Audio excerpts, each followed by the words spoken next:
live. Look at that. Now we're live on YouTube. Here we go. We're live? Great All way to right. start the show. Okay. I think we're here. Looks like we're live. We've got analytics. We got everything. Okay, it's time. It's 8:03. We did it. This time it only took us 3 minutes. I promise next time, folks, it's only going to take us 2 minutes, then 1 minute, and then we're going to cancel the show. So, Oh, good. Let's make promises. Nick, you can duck Yep. out of here because no one can hear you. And we're going to start. I read comic books. So, yeah, let's take a couple of seconds, and then we can get this started.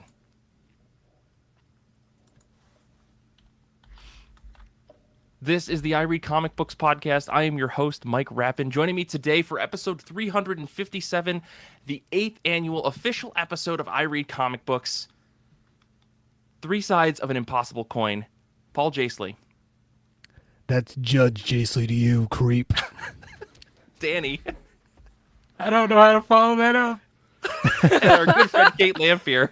Hello. Thank you all for joining me this week. Thank you, all three of you. Thank you to everyone who's broadcasting and hanging out with us live right now. Thank you for the technical difficulties. YouTube, I guess I had to press a button or something, or I copy and pasted wrong. I don't know. I don't know how to use computers. It's only my day job. But we're here today to talk about comic books. This is and celebrate all things I read comic books. But before I get into that, I have two announcements to make. One, at the end of this episode, we're going to be answering some questions from Twitch and YouTube. So make sure you stick around to get your questions answered. You could ask them during the show, but chances are we're going to miss them. So make sure to save all of your questions. We're going to stop the things, and then we're going to keep broadcasting. But the folks that are listening at home, you're listening to the post-recorded and edited version of this episode. Sorry you missed out. So make sure to stick around at the end here. Everyone else, do that. But the last thing I want to do is I want to say, give a shout out to all the incredible people over at Comixology who were let go this week. It is an incredibly sad day to know that the death knell of digital comics was basically struck this week. A lot of really, really good people lost their jobs, and it's super unfortunate because I know that they were giving their heart and soul to a very, very rough, tough industry that was pushing back at them, and yet despite all of the hardships and everything, everybody pushing back against them, they were still giving it their all, and they were let go because of overhiring. We can talk about that all day. But yeah, I'm really sorry to hear to say that most of them, or many of them, were let go today or this past week. So yeah. Anyways, hopefully things will not get worse. Things will only get better because we're going to talk about comic books, which is the thing that we do every week on the show. And so if this is your first episode or your 357th episode, welcome. I have two legally mandated questions that I have to ask, and that is, how have you been? How have comic books been? Let's start with you, Paul. Hey, Mike. I'm doing well. For those watching, I don't prison. I'm not broadcasting from Folsom. Just I have a very sparsely decorated bedroom, so and hanging out my bed over there. So I'm doing well. I've read a bunch of comics. Some I wanted to talk about here on the show. One I read a while ago, but I wanted to talk about it on the show, so I waited till I was back on an episode to talk about Judge Dredd Complete Case Files Volume 11. This, of course, collects the Judge Dredd stories from 2000 AD Prog's 523 to 570, and that spans 1987 to 88. Mega City 1, the years 2109 to 2110. People who listen to the show regularly, timeline, it lines up, right? It like there's a parallel, right? Okay. In real time. So the first Judge Dredd story is set in the year 2009. So I love reading this stuff. Those who listen to the show regularly know I regularly talk about these Judge Dredd Complete Case Files because they're super fun. Written by John Wagner and Alan Grant. A whole variety of artists, including some young and upcomers you might recognize. Liam Sharp, Brendan McCarthy, Steve Dillon, etc. It's kind of see artists that are now legends, getting their early start in 2080 working on Judge Dredd. And this volume really struck me because it's kind of like great to see how Wagner and Grant have grown the character of Judge Dredd in the world of Mega City 1 over the past 10 years. And they realize what makes for a good Dredd story, and they realize what they can do with the character. And they're not afraid to show that the judges are straight up fascists. Like, some of my favorite stories in this volume are just the judges just like psychologically terrorizing the people of Mega City 1. And just like, it's sad.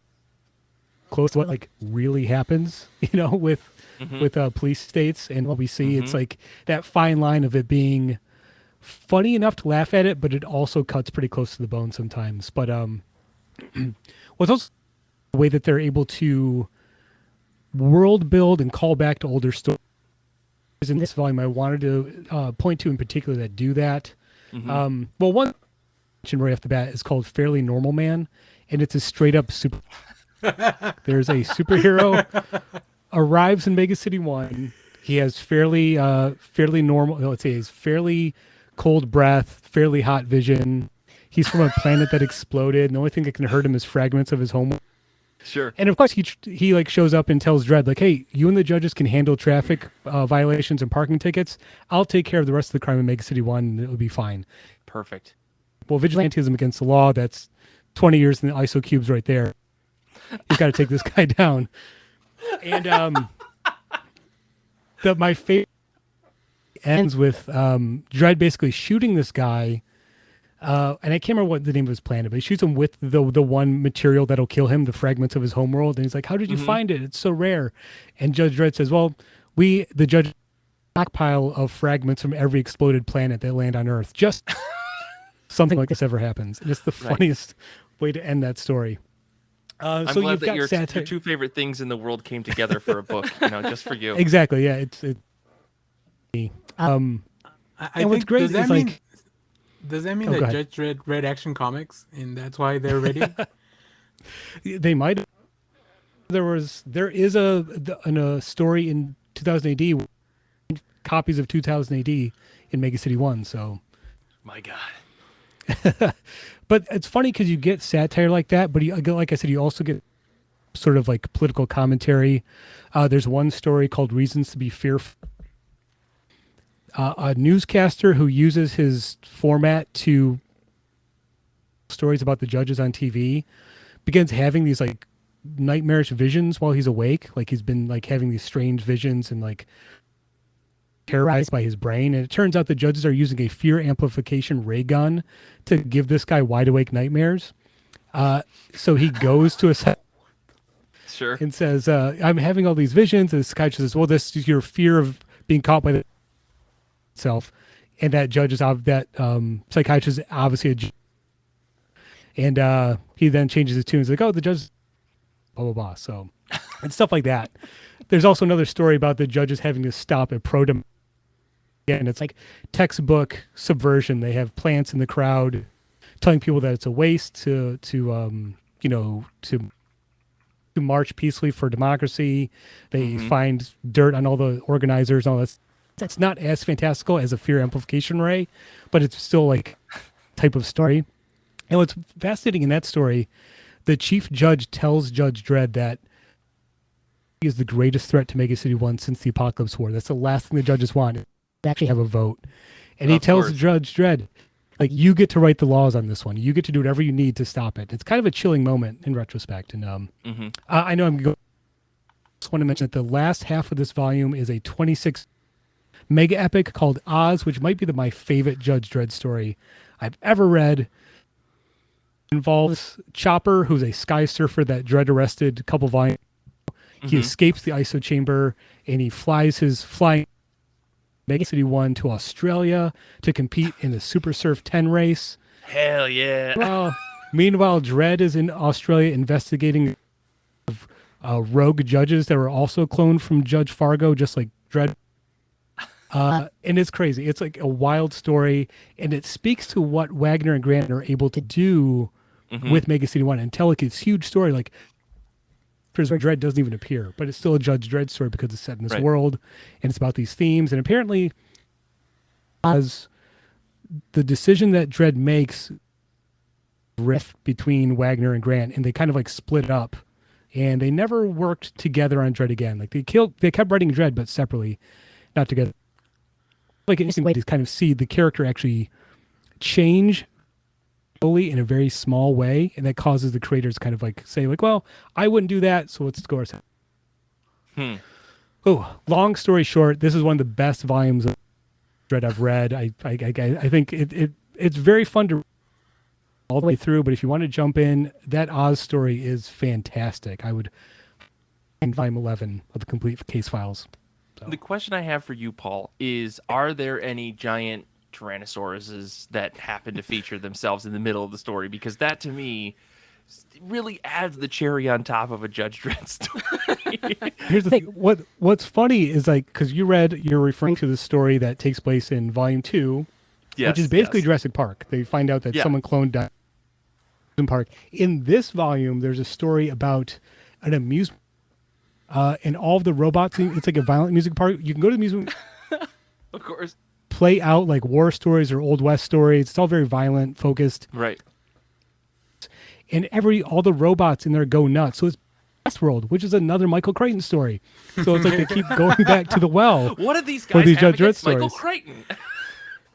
Crichton?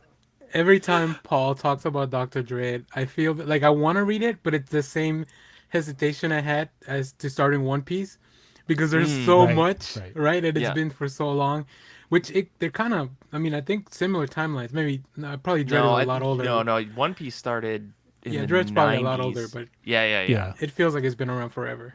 Yeah. Well, Kate, I guess before we make this into a Judge Dredd podcast, I guess, how are you? How have comic books been? What have you been reading? I'm good. I'm just trying to keep on top of the comics that I get from Hoopla and the comics that I get from the library and comics that I own. Like, it's the same story every episode. Right. This episode, I wanted to read Two Graves #3. The writer is Genevieve Valentine. The artist is Ming Doyle. Colors by Lee Lowridge and letters by Aditya Budikar. And I've said this before, but I read so many trades that reading in single issues is like starting and pausing a movie. So then I keep rereading the previous issues before reading the next issue. And then I have that tension of pausing again. And it just repeats like a month later, right? The world building in this book is so interesting. Like there's death and reapers and life forces, but then the protagonist is somehow still like a new and dangerous like power of some kind. She's traveling with this man who's some kind of reaper, but it's not clear how she got involved with him or why he's protecting her. And like each issue provides more details for the questions that haven't been answered yet. It's a really interesting story. But like, if I can't read in trade, at least like this is how I want my single issues to be. Like I'm left with questions, but like questions are getting like a little bit filled in, or I'm getting more details.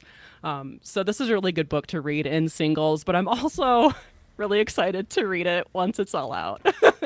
So you're already planning a reread for this book, even though you're digging it month to month. Yeah, definitely. Interesting. I read the first issue of this, and I was kind of just like, I was okay on it. So it's interesting to hear that it continues to like be interesting, because I liked the mystery, I liked the premise of it, but it didn't like hook me and made me think like I need to get this second issue. So yeah, man, Kate, I hate you do this every time. I swear, every time I'm like, I was just in the middle on that book, and then someone describes it, and I go, okay, I guess I got to go back and reread that. What an idiot I was for not continuing it. I did want to mention that there are also like these prose, like written out, not illustrated, epilogues that are by different people each issue. But these epilogues are all relevant to the topic of like death or grief. And this epilogue in issue 3 is by Stephanie Lai, and it's about cemeteries in Australia. And it's got like the history of like the colonialism versus like indigenous traditions. And it's really interesting. And I know that a lot of comic book readers don't like prose in their comics. Sometimes I do not like prose in my comics. I was gonna say, one of them is on this episode right now. But the epilogues are definitely worth the read, and they're not very long. So if you do read this book, don't skip the epilogues. They're really interesting, and I feel like they add to the story. Like they give it, like they contextualize it. Not that this fantasy story is going to be existing in like the real world, but these epilogues do. Like they are real, they are relevant to the real world, and they kind of contextualize the story to like how it's relevant to us. So Danny, you have to read this prose, is what Kate's saying. Yeah, so. Absolutely. I guess I'll take a picture and then have Siri read it to me. Perfect. Well, speaking of Danny, how are you? How have comic books been? What have you been reading? Mike, I'm doing well. And before I get into what I'm reading, I've been struggling because on the 18th, my Shonen Jump membership, I guess that's when it renews, but I guess because of the price increase, I have to resubscribe. So I've been struggling to like I was gonna read more One Piece this weekend, And for some reason, you have to do it on either your iPad or your phone or whatever. And I've been trying to do it. Like, I've been trying different payment methods. I'm telling you, I promise I have $3 to give you, Shonen Jump. You just have to allow me to give them to you. I'll get on the phone with Mr. Viz or whoever I need to and make sure that we get that sorted out. I'll reach out directly to Oda. Like, listen. But other than that, luckily I have American comics to read. Right. While I get that taken care of. One of those was Batman One Bad Day, Bane #1. This is written by Joshua Williamson with art by Howard Porter, colors by Tommy Murray, and letters by Steve Wands. This is the last Vengeance of Bane. So DC's been doing these little one-shots for Batman One Bad Day where they just get like this fantastic team of creators and they keep talking about like each one of the like different rogues, 8 different rogues are going to be total. So this one's about Bane. In this one, Bane broke the bat, and he's one of the only villains to ever truly vanquish the Dark Knight. Go check out your 90s comics for that story. But is that all he's ever accomplished? So in this story, he's a washed-up wrestler in the future, and he's trying to source... there's a new source of venom in the world, so he wants to destroy that and shut it down because he knows the harm that venom can do. So it's really interesting. Just that Bane now is at this point in his life where he knows venom is so dangerous to be made that he wants to get rid of it, and he's gonna need Batman's help for that, which is really, really cool. Like, I just thought it was a really interesting pairing. I gotta say, I was hesitant about Porter on the art because I love his stuff on the Flash, but Bane's a way different character. Yeah. But as soon as I saw a spread of Bane as a wrestler in Porter style, I was like, oh, this is gonna work. He's just like this massive like dude. It just really, really works. So it's really cool because in the story Bane wrestles a guy dressed as Batman every night. Pretty much that's how he kicked things off. Okay, hold on. Are these One Bad Day one-shots just like a bunch of fantasy? I don't understand what's going on here. I think this is just fanfic for those people. Like, for every creative team, they're just like, give us your yeah. Okay. And it's Black Label, so like it doesn't matter. Oh, in the continuity of things, they can do whatever everywhere, they want. Regular stuff in a Black Label book. Yeah. So it's interesting to see Batman and Bane working together. They have a complicated history because Bane broke Batman's back. He also killed Alfred more recently in the Tom King run. Hey, whoa, spoilers. Whoa, hey. Listen, if you got past the wedding and didn't keep reading, that's your problem, all right? I mean, it's retconned, right, at this point? I don't know. Yeah. Actually, well, he's still dead so far, so... Okay, still dead. okay. Yeah. This DC's finally sticking to one thing, but yeah, these One Bad Day one-shots, I think I really enjoyed every single one of them. We got a couple more. I think there's like 3 or 4 more left. So I'm really looking forward to that stuff. Cool. This was great. As soon as I opened up the issue and saw it was Bane as a luchador fighting a guy dressed like Batman, and I was like, "This was made for me." That they did it. So it's Paul's super. Trying to find 5 more ways to buy this book, right? And like there you were said, like 5 I covers, know, so yeah. I only got the one. Darn. Well, like you said, like I know how his work on JLA in the 90s. It looks like that, like sort of like more of a clean, traditional look, and I like that he's like leaned into the more exaggerated, angular work. Like it's a little bit more abstract, and it really fits, especially for the wrestling in this book. Yeah, there's some body kind of horror type of stuff in this book too, which really works. Like, yeah. It was every time I turned the page, I was like, Howard Porter, I'm sorry I doubted that you being in this book at all. So cool. Well, I guess for me, I've been doing all right, been very busy. I hung out with a guy last night who was dating my wife's friend, and he wore those toe only shoes, where like, and I saw them. And I couldn't believe it. I'd never heard of anybody actually wearing them. I thought it was just an Instagram ad prank. Turns out that it's a real thing, and someone wears them. But so I have ordered reading a pair some for yourself. books. Well, I was going to get to that, Paul. Thank you for spoiling it. Sorry. That's why we did it live, so everybody could watch on camera. No, I could barely walk around on like nice, comfy shoes, let alone shoes that make me feel like I'm in touch with like the entire earth at the same, the moment I walk around. But no, I did read some comics. I'm still reading through Strontium Dog.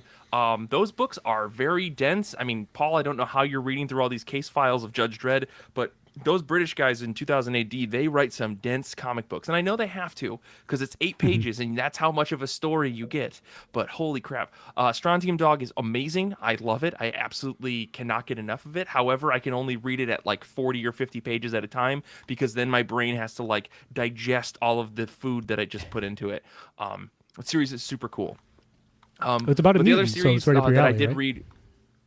Yeah. Well, that's how Graham pitched it to me. He sent me an email. Anybody can send me an email, by the way, ircbpodcast@gmail.com with some comic book recs, and I can almost guarantee that I will read at least one of the books you recommend. But I'm going to give an honest review, so it better be good. Cool. I'll just say that. But I did read another book called Above Snakes. This is volume 1. I think it's the only volume. This is by Sean Lewis on writing, art and colors by Hayden Sherman, with letters by Hassan Otsmani Elhau, our best friend in Image Comic Books lettering, as far as I'm concerned.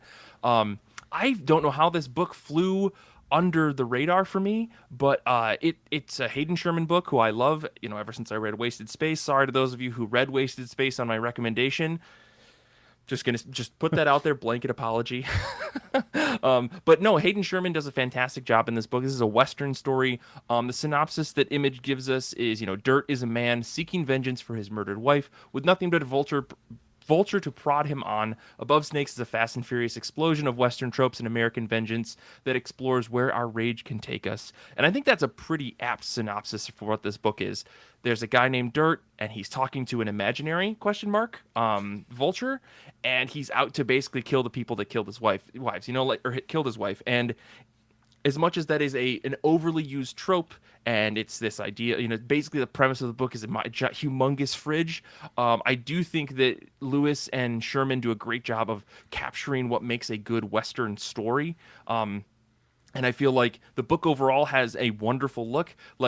And I will say, if you didn't like the art on Wasted Space, then this is only like a half step closer to what I think most people would expect to be like your average American modern comic.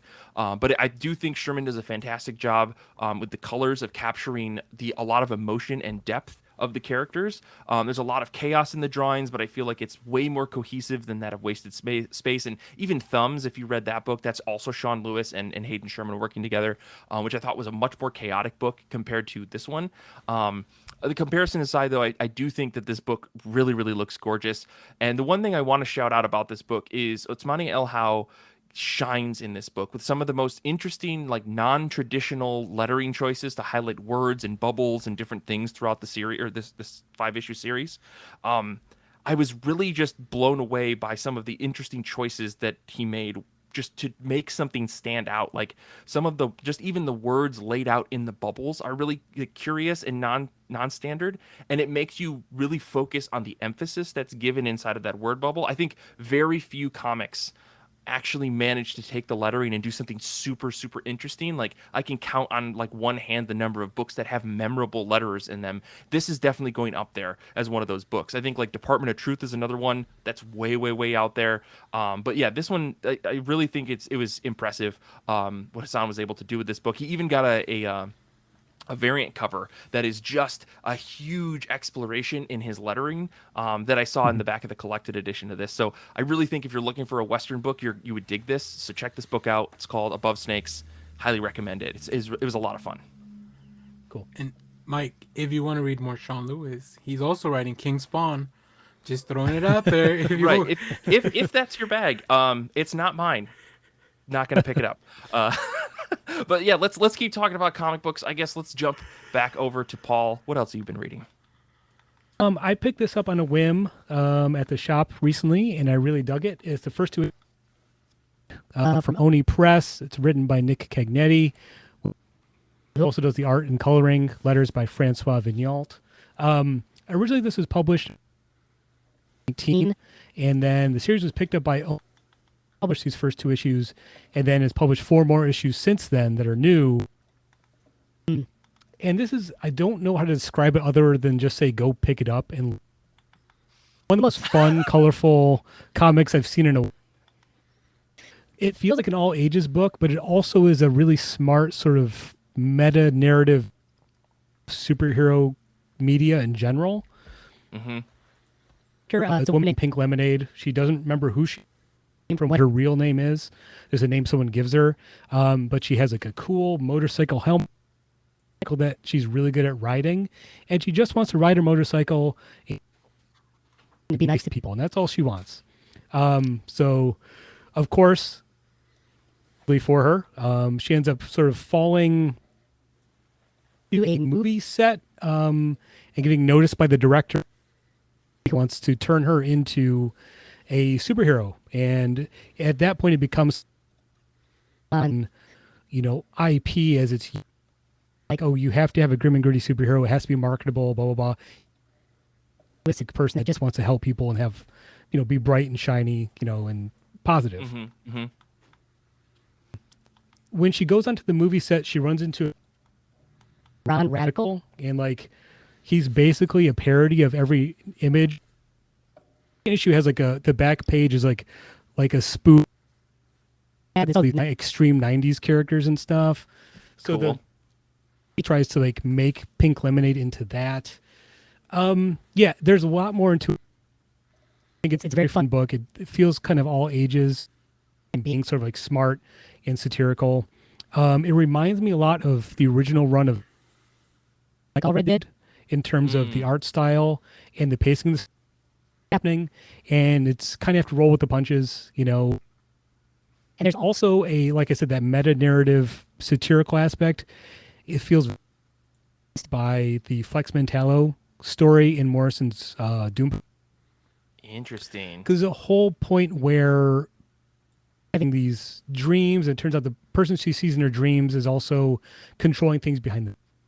Like the story of who's controlling who, where did she fictional character that's in the real world. I really enjoyed it. Like I said, I picked these up on a whim. I'm gonna have to choose because there's 6 issues out right now. It looks like the trade. I highly recommend it if you want something that feels and not your standard typical superhero fare. Pink Lemonade's where it's at. Cool. I was gonna make the joke that I thought this was part of the Radiant Black universe, but I forgot that there was a Radiant Pink book that came out, so maybe they wouldn't do 2 pink books. But we had Francois on the show a while back to promote another book that he was working on. I'm excited to see that he's working on another book through Oni. I think that he's got a very good relationship over there, so that's really, really exciting. Well, I guess let's move on to someone else. I guess Kate, what else have you been reading? Yeah, I recently read a manga called Touring After the Apocalypse, Volume 1. It's by Sakai Saito, and I picked this up because the cover is really wholesome looking. It looks like 2 girls on a motorcycle traveling through a city that maybe, society has collapsed or something. No big deal, whatever. Just gonna ride my bike through an apocalypse. Yep. Don't worry. Great time to have some fun.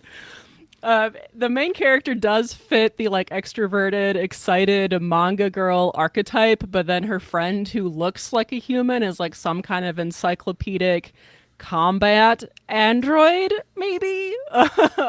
At one point, they also run into a man who is uploaded, a human person has been uploaded into the body of a robot. So there's something going on here with the backstory has cybernetics and robots and things like that. And at this point, I feel like it's worth mentioning because this was quite nice. Tokyo is flooded, which was not nice, but there are penguins everywhere. Cool. So that was very cute and adorable, and it kind of lifted up the story a little bit because some kind of sad things do happen. I mean, this is set during the apocalypse, so there are the remains of people's lives. But those events, when they find things, those are kind of brief and sad rather than being traumatic or anything. It is mostly a story about 2 friends riding a motorcycle and being excited about finding a convention center or something. Mm-hmm. And as much as there are these little hints of sadness here and there, I really do like this book. I like the combination of genres. I like the characters. I like that this road trip genre. I've kind of been drawn to these road trip like shows and comics and manga since like, early 2020. For some reason. Volume 2 is has an expected publication date of March 21st, and I've already checked, and it's on order from my library. So I've got a hold on that already. Nice. I would recommend another traveling book, because the only one that I know that I have in my collection is Crazy Food Truck, except that, like, I think you would hate it. Because it's like really fun and exciting in terms of like the world building, but it's like overtly kind of pervy. I don't know how else to describe it other than that. Like I don't know. And yet for some reason I keep buying it because I'm a connoisseur of comic books. Well, since I read this and like Googled it or like logged it in Goodreads, and then Goodreads gave me recommendations based on it, I have found other road trip manga that is maybe not quite as sad. So I'll probably be checking more of this genre out.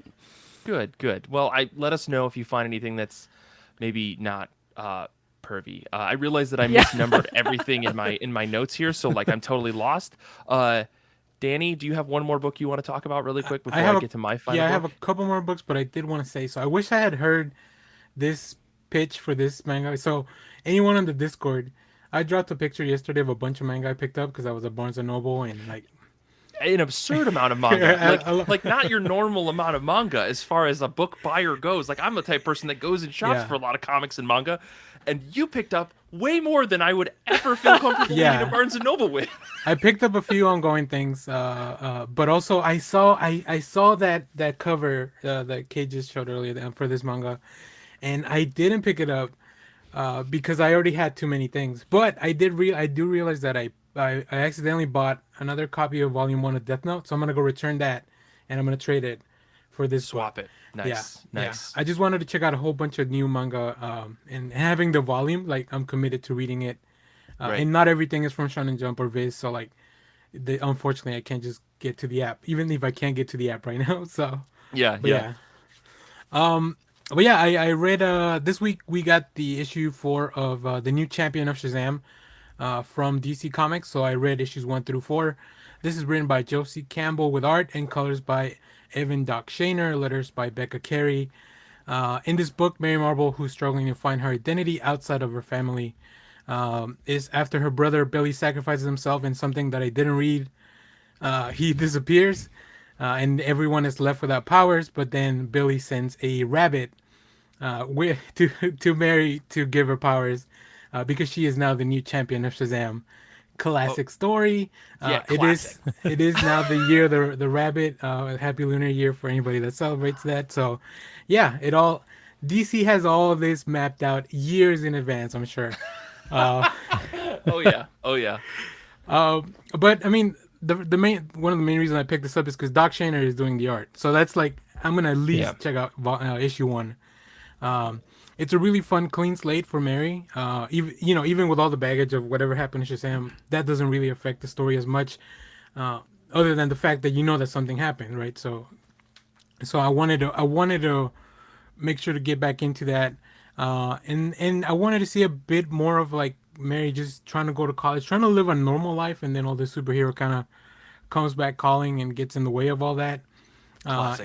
And since it was only 4 issues, that was a big selling point for me too, because it's a very small commitment. I mean, Evan Shaner can only do like 4 issues, and then like the book never comes out again, right? Yeah, unless Mitch Garrett is doing the other half of the book. Right. So. I want to check this out. This sounds fantastic, but I missed the first issue, so I've been waiting for it to be collected to jump in. Okay. Well, I think you'll enjoy it. It does at the end set up some stuff for Lazarus Planet going forward, but I mean, other than that, like you get a complete story about Mary Marvel and her family and everything that's going on. So that was really, really cool. Nice. The other book I'll quickly touch on is it's called White Savior #1 from Dark Horse Comics. Okay. Written by Scott Berman and art by Eric Wynn, colors by Yuan Yoko Triono. This is a samurai satire, of course, because of if you look at the cover, you'll immediately know kind of what's going on. Mm-hmm. An ancient prophecy foretold of an outsider that would save the peaceful village of Inoki from an unstoppable army. A man who would confuse the people at first with his unconventional ways, but lead them to light Nathan Guerin, captain of the United States Army, known for his viciousness in battle on the American frontier, could be that man if he weren't such an awful drunken idiot. Is this just like a direct parody of The Last Samurai? Is that what this is? That's exactly what I wrote on my notes. I was like, this is like if you take Tom Cruise's Last Samurai movie, but if they had told the truth. Right, That's what this book is. It also feels like an isekai, like a different world story if you're a manga reader. Sure. Once we get to meet the main character, so once we meet our main character, who's a history professor, then Todd Parker's his name. Then he's the one that kind of really the story's about. But it was a really interesting concept, and I love checking out number ones about things that I know nothing about. Also, Eric Wen was an artist on the Old Man Logan series that after Jeff Lemire and Sorrentino left. And his art is magnificent for this kind of stuff. Like it just really works for action sequences and battles and stuff like this. His art is insane. It like I don't know if I love it or hate it. Like I'm so torn on it because like when it's quiet moments, it's beautiful. But then when in the action scenes, it's like scribbles. It's like you can feel the kinetic action in the page. I'm torn on it. I'm so torn on it. Yeah. So I really enjoyed the first issue, but I think it's gonna read a lot better collected. Sure. Because as opposed to some of the other things, like I just couldn't, like I wanted the next issue. I had the same problem that Kate is having now. Check it out. Monthly comic books that I just wanted the next issue, and unfortunately I couldn't. So I was like, I don't want to do that to myself. I'll just wait till this is collected. But I really recommend this. Go check it out. I think it's just really fun stuff without having to like dive into like superhero stuff. But yeah, that's about it. Mike, what else have you been reading? Yeah, so I'll talk about one more book. I do want to say before I get into it, we had like a lot of people watching this stream, which I'm very excited. But we have more people watching on Twitch than on YouTube. I don't know why. I mean, I'm confused. But thank you all for watching. We appreciate it. Remember, stay to the end of this episode. We're going to do a Q&A. That's only going to be for folks that are watching live tonight. So make sure to stick around to have your questions answered. But I want to talk about one more book, which is Hitomi, number 1 through 3. This is written by H.S. Tak with art by Isabella Manzanti, layouts by Nakata Bia, colors by Valentina Napolitano, and letters by Rob Jones. And this is essentially a samurai revenge story with a minor twist. This was on the top of my pile a few weeks back, but I missed issues 2 and 3 even coming out. I think I just forgot to click that subscribe button.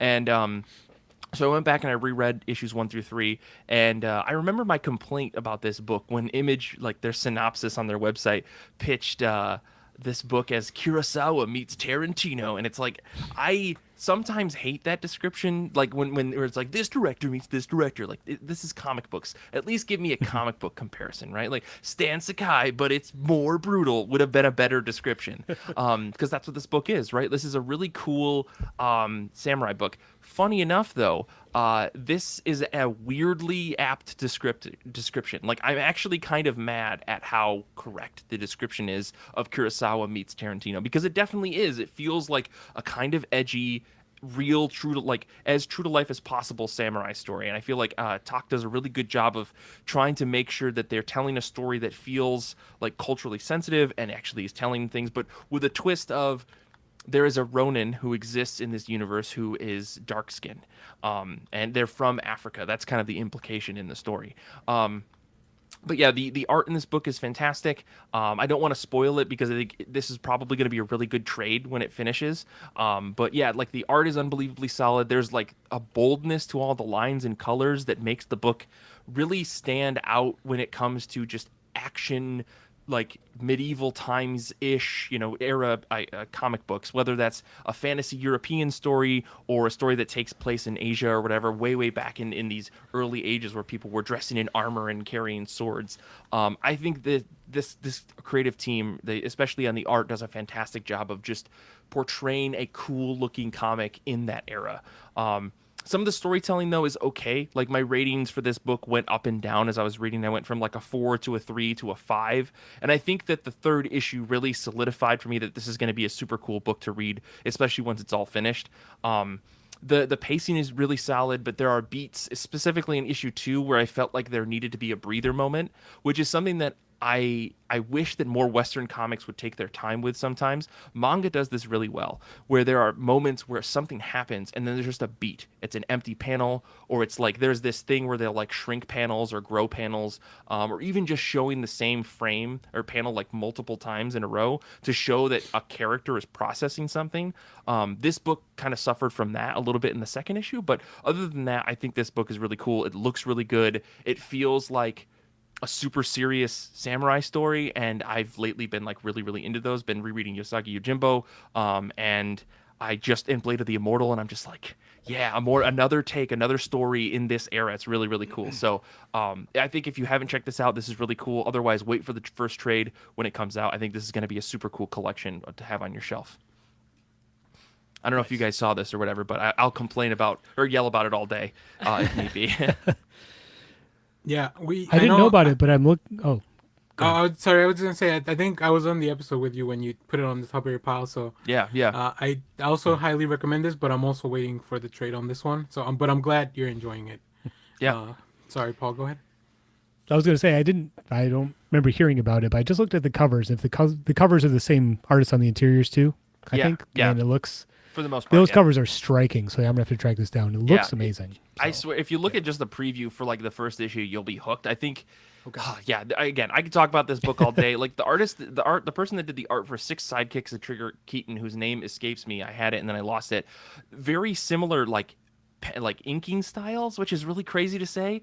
And I really love the art style in the Six Sidekicks book. And I think if you like that style, you're really gonna dig the style in this book as well. But sure. Yeah, let's move on to our favorite topic of every episode, which is what's on the top of your pile. We're going to talk about books. If this is your first episode, we do this thing every week on I Read Comic Books where we talk about books that are new or old or just sitting on our shelves and we're finally getting around to, and now we want to talk about it. So let's dig into things. What's on the top of your pile? Let's start with Kate. I am excited for a book called Tales of Carnival Row, and there are a whole lot of creators on this. So I dropped Danny's freaking out over here if you can't see the video. I'm just so happy that somebody else is excited about Carnival Row other than myself. I dropped the link to the publisher page in the show notes. So if you're on Patreon, you can look at our show notes, and you can link to it there. Otherwise, I just found it on Google, so you could Google this. It's an anthology, so thus all of the creators. This is a Kickstarter, and my book arrived in the mail today. So, like, I was like, wait, do I read this or do I wait? Like, do I rush and read it before we record? This is an anthology of stories, and it's set in the world of the show Carnival Row. And if you don't know about the show, it's like this star-crossed lovers story set in like an industrialized fantasy world. Cara Delevingne, the actress, plays an activist fae woman who's trying to save her culture and her people from invaders that are definitely some kind of like weaponized werewolf army. And then Orlando Bloom plays a detective in a place that's called the Burg, which is the industrialized city. And he's the only detective willing to work with the Fae. And he slowly like uncovers his mysterious parentage. It's a really good show. Did this show get canceled though? No. Okay. So season 2 is about to release in like just a couple of weeks on Prime. So this book is like really like the release is super well timed. Whoever planned this like release, and the fact that like there's been like paper shortages and things like that. So like the fact that this even like made it like all out to its Kickstarter supporters before season 2 was aired was like really good planning on someone's part. And like, so season 2 airs in a couple of weeks, but that's going to be the last season. And I am bummed that it's ending, but I'm at least like, hopefully they knew that before they wrote the season. So hopefully it'll be a good, well-planned ending. And okay, so back to the book. I'll just say I thought this was the Carnival show that was on HBO, and I was like, why would Kate read a comic book? Okay, anyways, go ahead. I don't even know about that one. So flipping through this book, I haven't started it yet, but like just the art looks beautiful. I recognize the characters, which in an adaptation like this, it's not an adaptation, it's an expansion. Anyway, like there's always this threat of the characters not looking like the actors, and like Right. they are artistic representations. I mean, they're not like Yeah, photo yeah. stills or anything, but I recognize them. I know who they are. It's not Salvador LaRocca drawing Han Solo's face, right? Is that?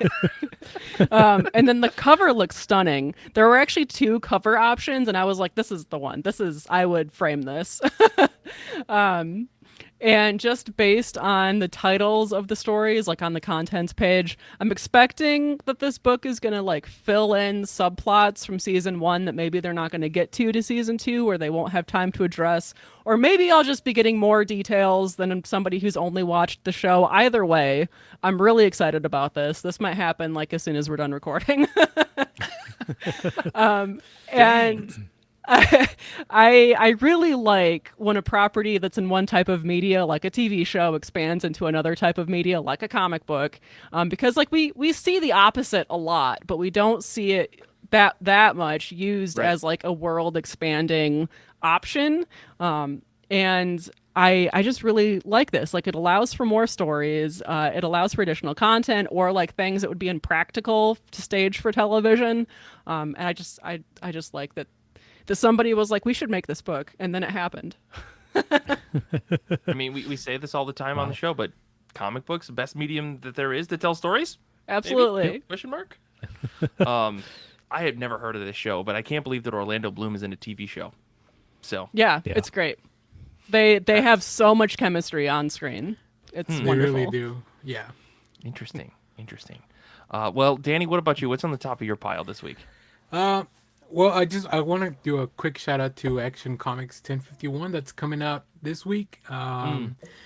Usually, if we had recorded at our usual time, that would have been on the top of my pile. But DC sent me a review copy, so I had to read it early so I could actually do the review in time. I see. So I pivoted, but it's really good. It's one of the first ones for the Dawn of DC. Anyways, so I pivoted to a Marvel book. Sins of Sinister #1 comes out this week. I think if you follow me on social media, if you've heard me previously in the show, I am enjoying everything that Karen Gillan's doing. This is the Karen Gillan event. Art by Lucas Wernick, colors by Brian Valenza, and letters by Clem Cowles. This is the Powers of Essex, which the fact that they went back and did a pun in their own Powers of X thing. It's absurd. I'm so mad at Karen Gillan for this event. This whole event is making me mad, and I fucking love it. Yeah. It's so you do have to read Immortal X-Men #10 that came out this week. I would think at least read that one because it really sets up all the seeds. But it's the end of the world as we know it. At least Sinister feels fine. It's so dope. I love reading this because I almost feel like Karen Gillan wrote this synopsis. But yeah, the universe is melting. X event begins here. This is gonna launch a whole bunch of books that makes the Age of Apocalypse look like the X-Men swimsuit special, which reunite these kids. That's probably it's real right up my wheelhouse. So like I said, Karen Gillan's been doing Immortal X-Men, which is one of my favorite events. One of my favorite series. He did the Judgment Day event, which I really, really enjoyed. Oh, Danny, I'm right there with you, man. I feel like it's rare to have an event that actually spans beyond the X-Men and have it actually work, and yet it was this beautiful love letter to the Eternals, and it was so good. So good. Yep. So go check that out. But and I really hope that Mr. Sinister is as much fun to write and draw as he is to read, because for the last few years he's been one of my favorite characters to follow.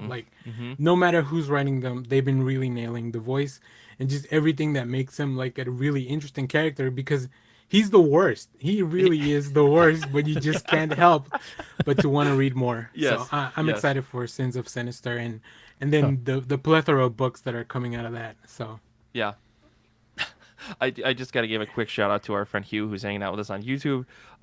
They commented, "All my Essex live in Texas." So that's for you, Danny. That's for you.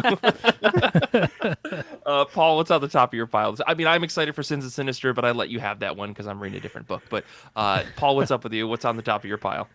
Well, I'm gonna bend the rules and have 2 books on top of my pile, because one of which I thought was coming out this. What? Sorry. Sorry. It's the annual things Who go are crazy you, on the Nick? internet. It's true. We're 50 Exactly. minutes into an episode, man. We can do anything on this week's episode. That's It's right. fine. Most people will stop listening at this point. They're So, done. No one's even on the YouTube or Twitch anymore. It's just us. perfect. Well, this book I thought was coming out this past week. My shop didn't get it, but it looks like it's also solicited for next week. So hopefully I'm getting it at some point. It's Santos Sisters #3. I've talked about the Santos Sisters on the show before. Mm-hmm. It's written and drawn by Greg and Fake from Floating World Comics. It's one of my favorite comics coming out right now. It's super fun, absurd. The best way I can describe it is Archie Comics meets 90s Image. The drawing style that Greg and Fake have, the printing that they do, that double offset color printing, it looks like an Archie double digest when you look at it.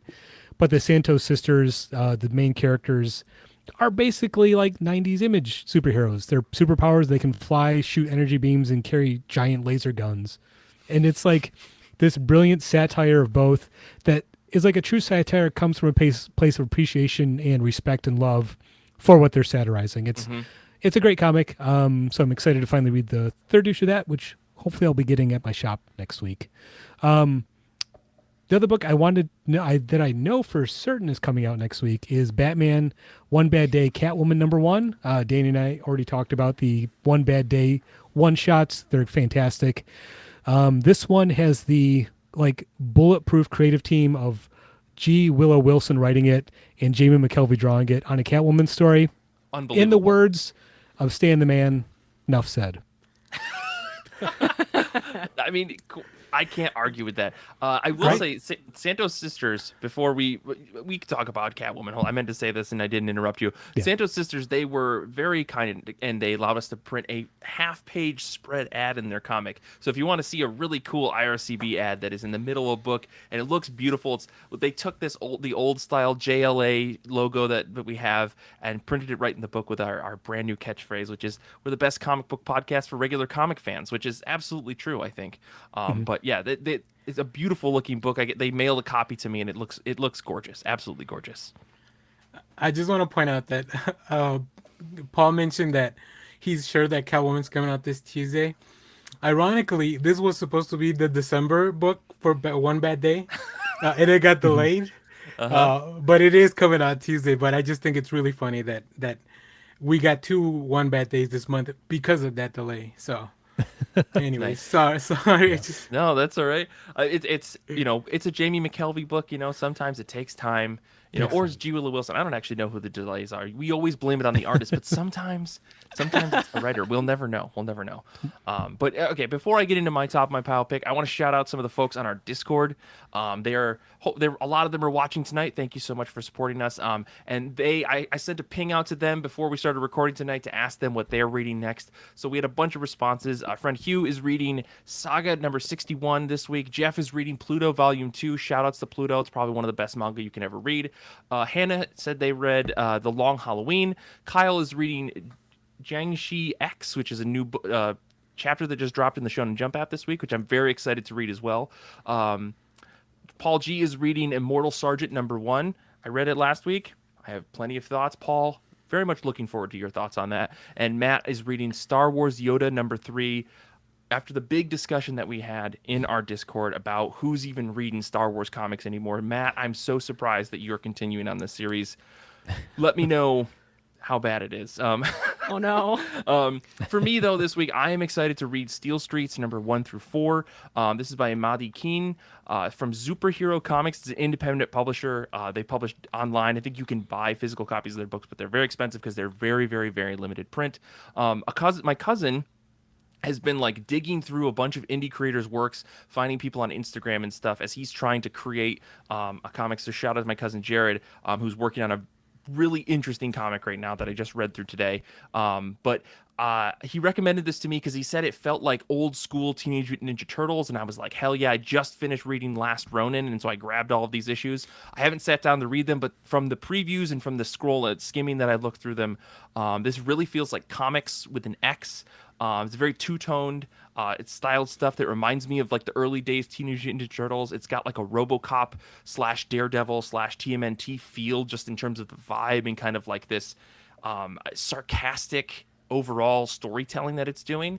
Yeah, the preview pages, again, makes it look really gritty with like a 90s era tone. I feel like it could be really, really fun. So I'm looking forward to digging into this just because, check out indie creator stuff. You never know. For a couple of bucks, you get some really beefy comic books, I'll say, digital-wise at least. So yeah, looking forward to reading that. But yeah, we're not going to do a break because this is a live episode. So I hope you're buckled in, okay? For those of you listening live, we usually do a break and we let our Discord people kind of just like shoot the shit with us, but not tonight. Tonight, we're going to be talking about everything else that's I Read Comic Books, just to let folks know what we've got coming up for the rest of the year and kind of just to reflect on the last year that was just amazing. So I'm going to stop talking for a second and maybe we can talk a little bit about what we have coming down the pipeline. Paul, what's happening on Patreon this year? Well, Patreon supporters know that last year we did a complete reread or read-through of Grant Morrison's Batman run that was spearheaded by me, and it had everyone else guest on it. It was a lot of fun. Better Batmobile is what we called it, and we got a positive response.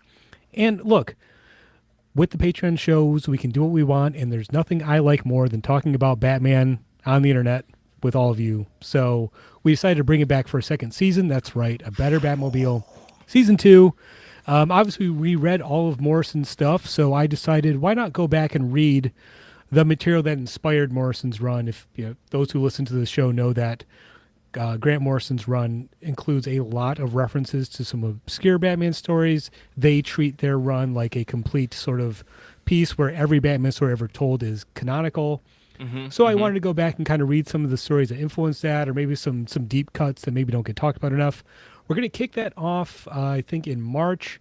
The first episode is going to be covering my favorite Batman comic of all time, and I won't spoil it. Friends might know what it is, but it's one of my favorite comics of all time. So I'm excited to do that. And again, it's going to be the same format. People jumping in and sometimes reading Batman stories for the first time and talking about them on the show there.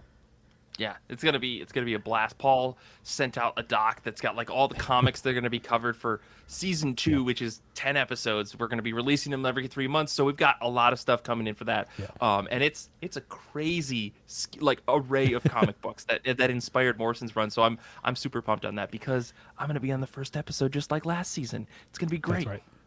That's right. I'm also very excited because I love that, in 2022, this is when I joined part of the IRCB. So I missed getting the cutoff for like being part of that Better Batmobile Season 1, which I was like, can we do a 0 issue or something like that?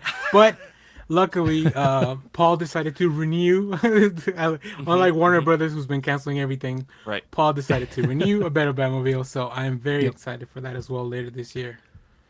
Well, and honestly, Danny, having you on the show now, that makes me want to talk about Batman even more. So it's one of the reasons I want to do a second season, just so I can have you on. So yeah, by no means was this me putting a new person on the show to make make Paul like work harder or anything. No. I just wanted another person on the show. Like there you go. I'm very much looking forward to that. We've got a couple of other things coming down the line, like the IRCB Movie Club that's coming up in February. It's all animated movies. We're still voting on what movie is going to be picked, but it's like between Akira and I know Akira's on the list. I can't remember what the Spider-Verse. I think the Spider-Verse. Into the Spider-Verse. And what's the last one? Mask of the Phantasm. Mask of the Phantasm. Like top 3. Like these are banger movies, and we somehow have to pick one of them to watch. It's going to be a lot of fun. We've got another series that's going to be dropping on Patreon called Mike Feeds You X-Men, which is where I do the thing that I love to do, which is say, I'm going to give you this X-Men book. You definitely don't need to read anything else to read it, and then hand it to someone who has no idea what's going on. And then we're going to talk about it as I go, oh, actually, you needed to read this, and you needed to know this, and you actually needed that. It's going to be a wild ride, and I'm kind of looking forward to that. I'm taking suggestions for which X-Men runs could potentially be in the running for that first episode, but we're going to do an episode of that, maybe 2, we'll see. And then we've got another series, or maybe a one-off, and maybe a reoccurring thing, that's going to be Kate and Renee's Manga Corner, because of all the people on the show, Kate and Renee, and we're probably going to pull Nick into this as well, find some of the strangest manga ever and read it. And they've given me recommendations, and every time I go, what even is this? And they go, it's really good, isn't it? And I'm like, cool. So we're going to do a show about that where I think they're probably going to pull some people on and talk about manga. It's going to be really fun over there.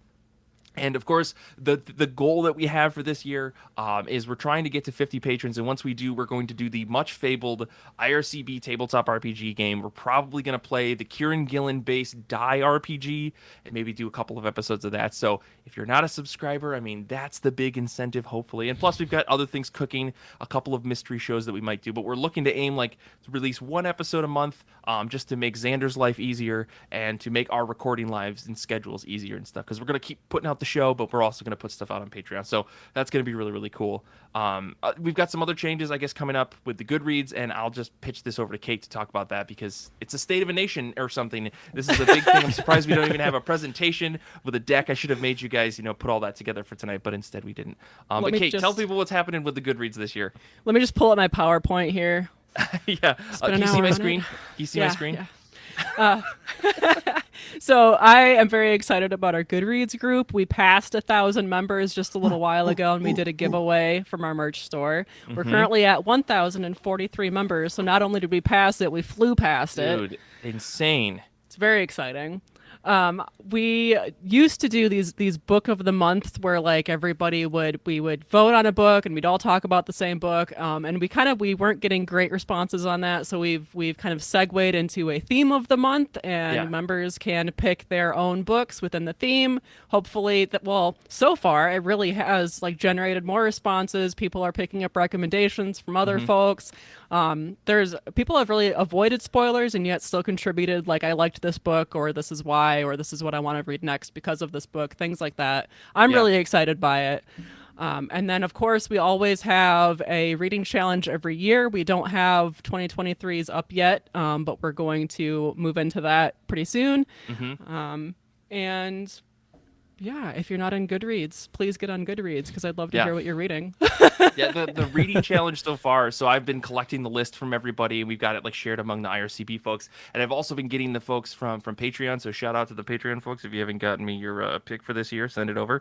But yeah, we're taking selections from everyone, and we're changing the rules a little bit different from what we did in previous years. But ultimately, we've got an incredible list of books that are coming in, and I'm really excited for this year's reading challenge. I'm gonna try to finish it this year. I'm gonna try to finish it this year. If I keep saying it over and over, it'll become a mantra for me every morning when I wake up. But a lot of really good books. And I know that the books that I did read from last year's challenge were amazing because it turns out we at IRCB have really good taste, and the people who are patrons of the show have really good taste. So just a heads up about that.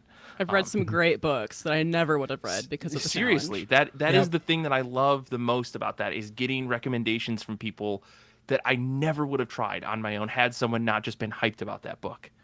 If you ever don't know what comic book to read next, just go into the Goodreads group and look through, seriously and look through the threads, because I found some stuff that I'm like, where I didn't even know this was a book. So yeah, it's really, really cool. Like it, and there's a lot of really good discussion that happens only there, which is also a very interesting phenomena overall. But yeah, Goodreads is just so much fun. So I'm glad like the growth has been amazing. Yeah, I can't express enough how cool it is to jump on Goodreads every once in a while. I know that I don't participate enough. We at IRCB realize we don't participate enough. We're always trying to fix it. But it's amazing to see the vast array of stuff that people are reading and what they're into, because it's not just Marvel and DC, right? Like everyone knows Marvel and DC characters. I think the thing that makes the Goodreads group so interesting is that it is more than that. People are always trying to reach outside of just those two huge boxes that we all know and we all love at the same time. Like, and we don't, not to knock the big two, but there's so much more to comics than just Marvel and DC. And I feel like the Goodreads group really, really embodies that. And I always appreciate it. Always appreciate the recommendations over there. Yeah, me too. Yeah. So yeah, I have a question in my notes that says, which IRCB viewership is the best YouTuber Twitch? And I never followed up on what that meant. So I'm just curious. Right now we got 6 folks watching on YouTube, 8 people on Twitch. I'm going to say you're both amazing. And thank you for watching. I don't know. Yeah, I guess like this episode's going really long. We've got a bunch of new merch, I'll say. For today, if you were a keen-eyed person, you maybe saw that our shop, we posted a bunch of new merch, kind of running with the big slogan of regular comic fan. You can buy a t-shirt right now that just says regular comic fan across the chest.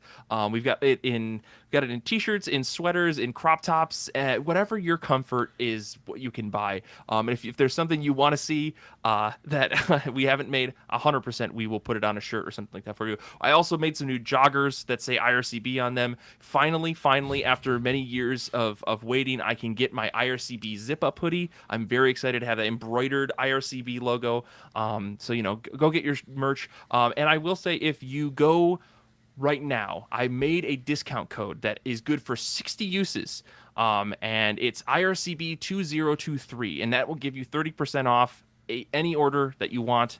And so you can go buy stuff and get 30% off. That's more than our Patreons folks are able to use, which is 20%. So make sure you go use that at shop.ircbpodcast.com. There's a link in the show notes. IRCB 2023 is the discount code. Go do that. It would just be great. I just want to get the merch out there, really. We're not making profit on this. It's genuinely like smallest margin possible just to get the shipping and stuff like that handled. So yeah, go do that at shop.ircbpodcast.com. It's really, really cool. And you can also, I was thinking about doing like monogrammed face stamps on each of the t-shirts, but I've okay. Well, with the cool thing that Flynn made for us, but yeah. I want a cut off jean vest with like IRCB on the back. I think it'll look real cool. Oh, yeah. Dude, I was so close to making that with a big like IRCB exactly. like emblazoned logo in the back. You'd have to cut it off yourself. Okay. But I could 100% make a jean jacket that says IRCB and a huge embroidered logo on the back. So I'm thinking if something you guys that want it, yeah, I want it to feel like the Warriors vibe. Yeah. Oh yeah. Okay. Let's. We're gonna go completely off track now. We're hanging out until we're done. So for the longest time, I think folks that know me have known me for a really long time. Know that I wanted to make like a gang style uniform, like from the Warriors. I saw the Warriors and I was obsessed. I was like, I want to be a part of a gang like that. We don't necessarily have to take a baseball bat to someone's head or, with clanking bottles. Warriors, we don't have to do that. Yeah. But I do want to like have a style and be like, this is the IRCB look. And we could jump on the N train going down to Coney Island and people be like, don't mess with them. That's the IRCB gang. So Danny, all I'm saying is you and I, we're thinking the same, and I appreciate that. So thoughts? Yeah, thoughts? I think anyone who watched the Warriors movie at a certain age, that there's a little bit something ingrained in their brain. So yeah, I do want to do the glass bottle and like come read comic books in the train or something like that. Like. Fantastic. I mean, Paul, Kate, what are your thoughts? Yeah, Would you dress up as part of the IRCB gang if we put together an outfit? That's all I'm asking. As long as it's cozy. Sorry, I'm baseball furies for life. Sorry. Damn it. They got him, Danny. Come on. Yeah, I have a lot more other notes. Is there anything you guys want to bring up before I get into my list of people that I want to thank for this year? Because it's been a big year for us. 2022, 2023 is going to be even bigger, but still. I have been trying to increase the number of posts on Instagram in particular. So if you are not an Instagram follower, we're over there, and I try to post a few times a week. And I think I'm mostly the only person that's on there. So if IRCB replies to you, it's me. It's Kate. Be nice to Kate. Please. Yeah, I mean, we have been doing a lot of our like social media stuff. If you're not following us on Twitter and TikTok and Instagram, I think we've really been putting out a lot of cool stuff. Danny's been 100% on top of the trends with the show, which I really appreciate. That Demon Slayer video that you put out right before today's recording was top tier. I really, really appreciated that. But yeah, you and Renee and Kate, you guys have been killing it as I've been taking a social media break for a little bit. And I know Paul and Kara, you guys are involved too, but the three of them have really just been crushing it constantly. Yeah. I would recommend if you guys want a little bit more content, or if you're on your phone, whatever, go check out our YouTube shorts, go check out our TikToks. We're trying to do interesting stuff. We're trying to do recommendations from creators. We're trying to pull clips from the show or expand on things things we might have touched on an episode and just expand a little bit on that. So if there's anything you guys are interested in us expanding, leave us a comment and Oh, yeah. we will try to work on any of that stuff. We have 60 seconds to do it, but I mean, Danny's been putting Nick to work. He's just been like, "Hey, I got a topic. Give me some thoughts." And Nick's like, "Don't worry, I've already got 500 words written for you." And he passes it over. That's how the Matt Kidd video came together. Just love you, Nick. Just joking. So. But yeah, no, you're right. We have been I've been recording some mini reviews for different books, some stuff that I've talked about on the show, some stuff that I haven't. Just things that are mostly on my shelf that I'm like, hey, I never talked about this. Can I put together a 1 minute review that I can, recommend it to people? So I think the last one I did was I did one for A Cat's Day. I did one for Keeping Out, like a couple books that I've only talked about briefly, I think, on the show, and that were really, really good. So, make sure to go follow us over there, I guess. Yeah, I mean, I guess I'll just move into my thank yous or whatever. We've been here for forever, so I guess we could wrap up pretty soon. But I do want to say thank you to my wife, Kelly, who lets me take every single Sunday and just fuck off for 2.5 hours to record the show. And just lets me close my door, and she's okay, he's doing his thing. So I'm going to say thank you to her. As always, say thank you to Xander. I think we all, from the bottom of our hearts, want to thank this guy who somehow makes us sound amazing every single week. I don't know if you guys have anything to say before I move on to the other people. I just want to say Xander's like this. He's kind of like the force of IRCB. Like, yes, you rarely, you never see him. It's very untangible, but it wouldn't, like, a lot of the stuff would not happen if he wasn't there guiding things. Yeah. So yeah, for sure. I think Xander would and he's just a really awesome guy too. So it really helps cool that he's a really cool guy too, and he's a really nice guy. Yeah. I mean, he does manage to take what sometimes is really garbage moments in the show and then just clip them out, and then they never existed. So just clip out everything Mike said. That's fine. Yeah, right, exactly. Wait, hold on. Whoa, you're coming for me on my podcast about comic books right now? Oh, okay, I've known you for so long. I didn't know you had such a devious heart inside that chest. Kay was waiting for the 8th annual to of the show to finally bring out the guns. I was saving it. Yeah, well, I guess, I want to, of course, the shout outs to Paloma and Kara and Tia and Kate Scotchless and Brian, Nick and Renee, everybody that is, has made this show possible over the years. It's amazing. We're here for 8 years, which is crazy. I was looking at our survey, which I'm going to get to the survey results at one point tonight. Don't worry. But, yeah, I was looking at the survey, and there are people who have listened to this show for 5+ years. That 5 to 6 years I put in that's crazy. Crazy. Thank you. I'm not even gonna make fun of that point. That's amazing. That is the greatest compliment you can give to some folks that are just putting out a podcast for fun. So yeah, it's incredible. So to see, have Paloma and Danny come on this year, and to have Kara and Tia and Kate and Brian, Nick, Renee, Paul, Kate, Xander, we've all been doing this thing for 8 years. And I know there have been other people, our buddy John was on the show for a little bit. We had James, we had George, we had Jeff, we had all these other people that were on in the earlier years. But here we are 8 years later, and we've got the same consistent group of people coming on the show with 2 fantastic new additions, of course. And who knows, maybe we'll expand some of that in 2023. I don't know. We'll see. More regular guests. But yeah, it's been incredible. I can't thank you all guys enough. That's crazy. And yeah, I guess the last thing, I also want to shout out the guests that we've had this past year. We had Henry Barajas on the show. We had Gabe Chang, who was the creator of For Molly. We had Austin and Brenda from the Secret Histories of Nerd Mysteries podcast. Curtis Clow, who's the creator of Beastlands, that book that just came out from Dark Horse.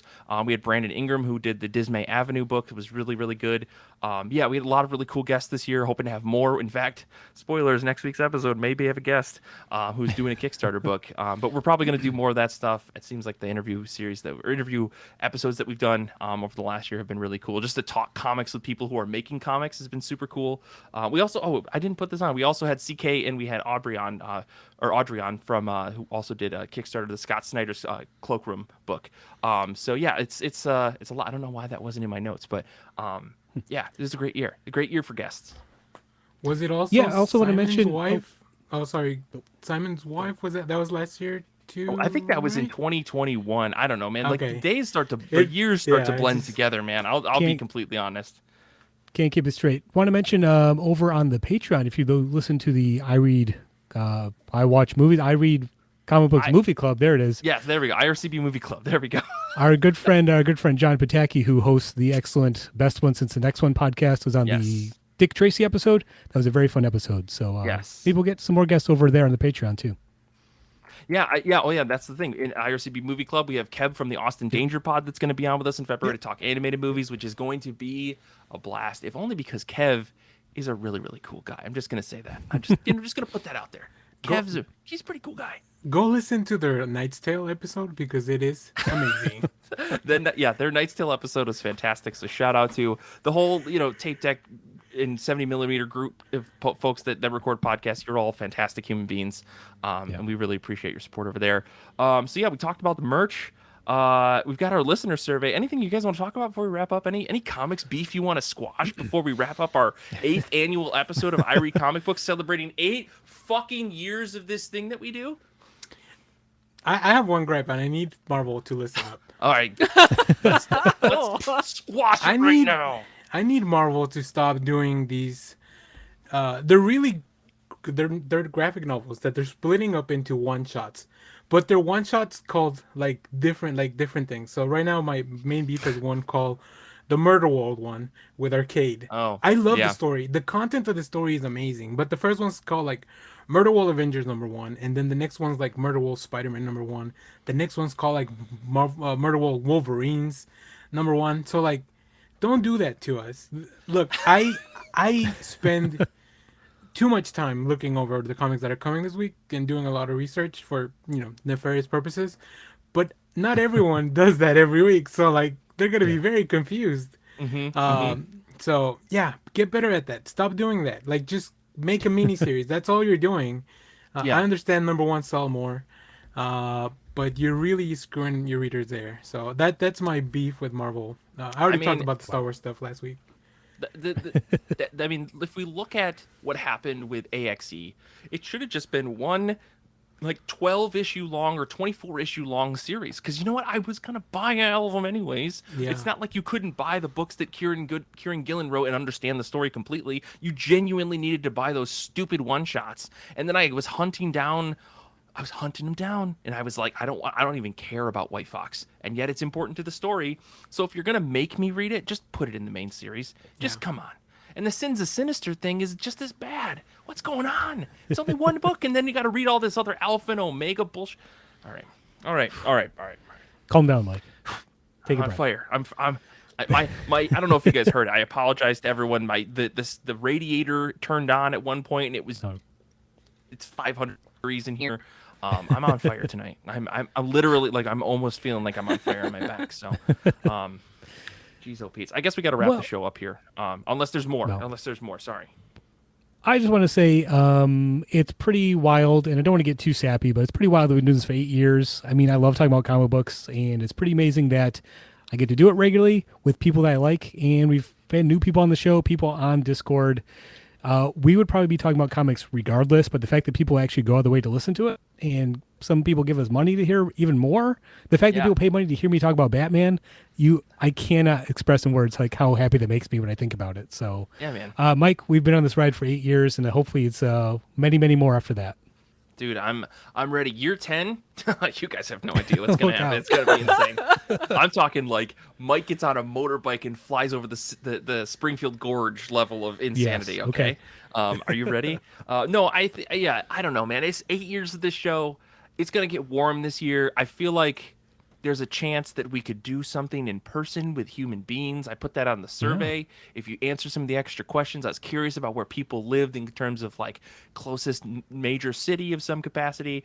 I don't know, man. 2020, man, was gonna be the year. I think I said this last year on the annual. 2020 was gonna be the year for all of the big stuff. We were gonna hit it. I've got so many enamel pins and pins sitting in a drawer over here. If you are a patron subscriber and you filled out the survey, you get a pin. I'm going to send you an enamel pin. Really cool IRCB enamel pin that I don't have on my desk. Otherwise, I'd show you on video. But it's really, really nice. It's the same logo that we use on the embroidered sweatshirt that we made that our good friend Kyle Rose, who made our new logo and design. Yeah, man, I really want to do something like that. I really want to get together. When I came to Michigan to see you guys for my brother's wedding, it was nice to hang out with you at Founders and stuff, Paul. So yeah, I don't know. I want to do something. I want to get the people together. I want to get all these folks together that have been making my comic reading experience so much better for near on a decade. Like, I love comics more than I did 8 years ago, which was quite a bit because of the community that we've built. And it's absurd to think that this can only get better because we all care about comics, and we're all going to gripe, but we're also all going to share in the things that we love.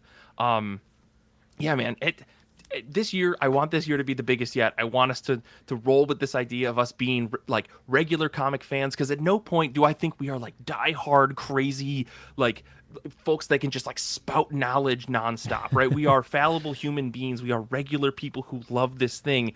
Like there's nothing more than that. Like, and that's why I'm like holding on to this idea of we are regular comic fans. Like we all have pull lists. We all are way behind on books. We all have a to read list that we're never going to be able to finish. We're always going to take that new shiny book that we picked up from the comic book shop and sit down and read it before the 12 books that we know we had on our pull list.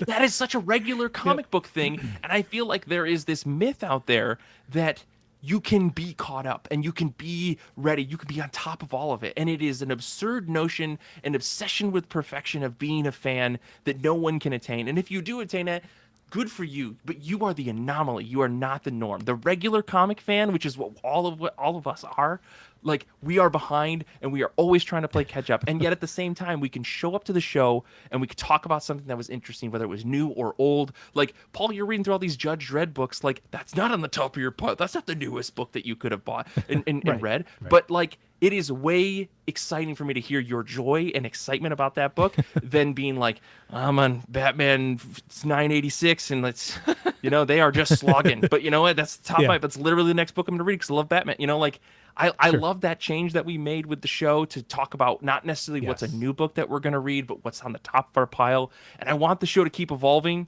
with this. And take what works the best for all of us and talk about it, because I feel like we relate way more to everybody that's out there. And I think the folks who listen to this show relate more to us pitching books that we're just like, hey, I happen to pick this up, versus like, you got to be on top of what's coming out every Wednesday.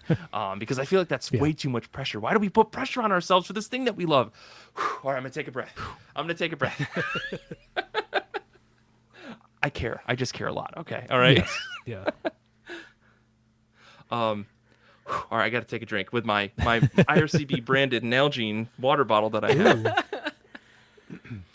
As always, thank you, Mike, for producing and organizing and making the show exist, and then also great. I try. I just wanna keep the train rolling. I definitely know how to send an email every week, so like that's the least I can do. I appreciate that, Kate. No, that's very nice of you to say. I like, yeah. That's all. You guys like, the listeners get this like every Wednesday or Tuesday if they're patrons. Go subscribe to the Patreon.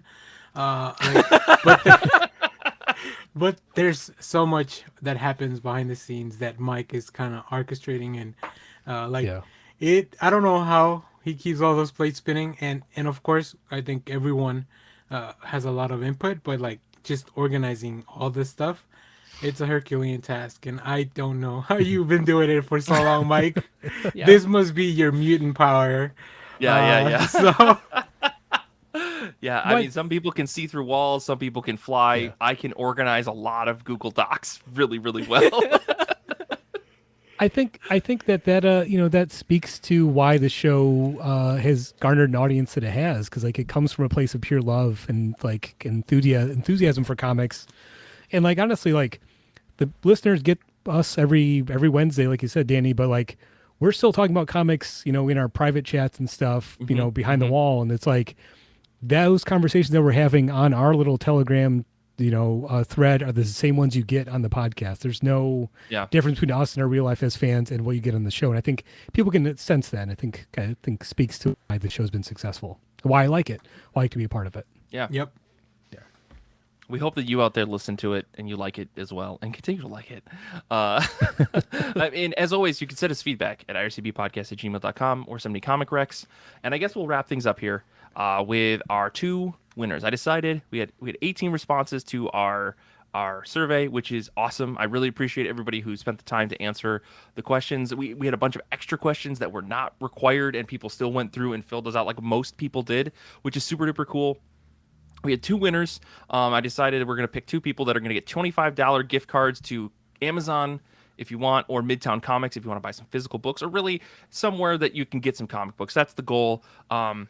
It's just to get more comic books into people's hands. So 2 winners. One was Stephanie, and the other was Adam Rogers. So you know who you are. I'm going to send you an email after this to let you know that you've won, and we can get all that other stuff figured out. But again, thank you to everyone that spent the time and filled out the survey. It's a lot of really good and useful information for us to make the show better for you as people who care about I read comic books. And yeah, that's pretty great. So I don't know, final thoughts? Anything you want to say before we wrap up here tonight, guys? Good job, everybody. Let's do it again. I'll say it before we get to the credits. How about this? Comics are good, and so are you. And that is, I live and die by that motto. I honestly do. Like, put it on a shirt. It's genuine. You can go buy that at the shop if you want. But I really feel that, like, comics are good, even when they're bad. It's just like pizza. So take that, run with it. But at the end of the day, you are also good, and you should run with that as well. So next week's show is going to be a special guest episode with Ari Gross to talk about comics, discuss their Kickstarter that's coming out called Awakening. It's going to be a lot of fun. Ari's a friend of a friend. Should be a really cool discussion to talk about comics and everything. As always, you can follow us on Instagram, Twitter, TikTok, Discord, whatever, and Goodreads. You can make sure to go check that out. Support us on Patreon at patreon.com/IRCB podcast to get access to all the shows we talked about tonight, as well as a backlog of stuff like Giant Days of Our Lives, Paul and Mike read Doom Patrol, Book versus Book, IRCB Movie Club. There's so much on there. It's incredible how much we put together over like 3 or 4 years just on Patreon. Infinity Shred is the best band in the universe. They do all of our music, not on the YouTube tonight, but they will on the finally recorded or edited version. Xander has recently been spotted in many blurry photos taken in the Pacific Northwest. So if you live out there, keep your eyes peeled. I want to say thank you to Kate, Danny, and Paul for tonight. Thank you to everyone watching live. We're going to be answering questions after we finish the live broadcast today, or after we finish recording, wrapping up this credits once I shut my face. And again, until next time, comics are good, and so are you. And that's the show. We did it. That's it. Dang. Hello, everybody on the internet. I'm talking directly to you watching this stream. If you have any questions you want to hear us answer, shoot them in the chat. And yeah, I guess Kate, Paul, we did it. Danny, we did it. We did it. Congratulations. That was I was really great. stressed about this. I thought it was going to be garbage, and we did it. I was so nervous to be on camera and to be, I don't know, live, but I think it worked. Turns out we're all regular people. Listen, Hugh's telling me to breathe. I don't know how to breathe, my man. That's Mike's secondary mutation. He doesn't need to breathe. I only move at 100 miles an hour, and that's it. As long this as is why I talking. didn't drive for so many years.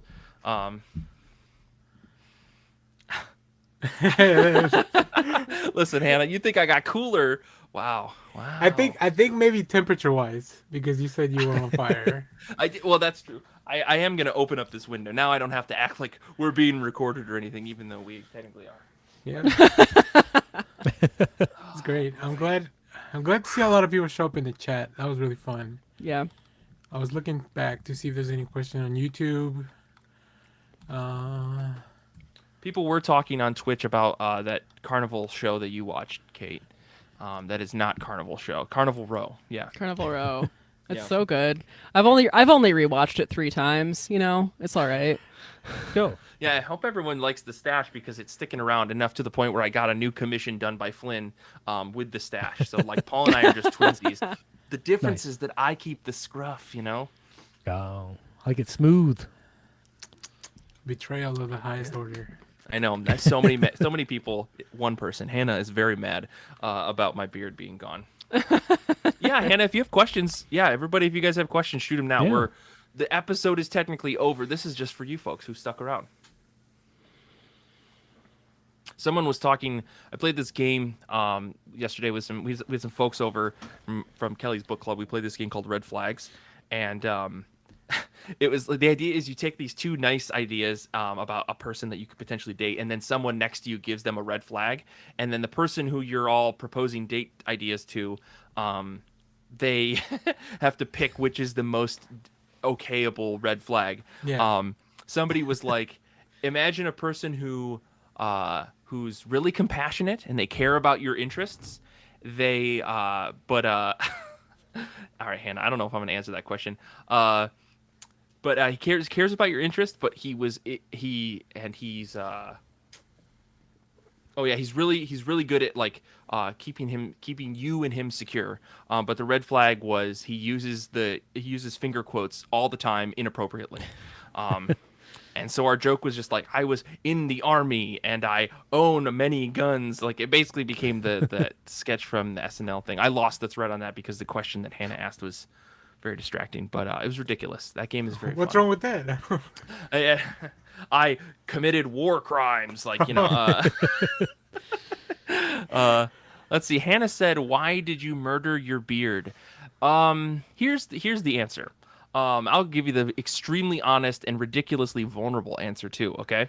One, I thought it looked cool, despite it being the thing that made me think Miles Teller looked like a total dork in Top Gun Maverick.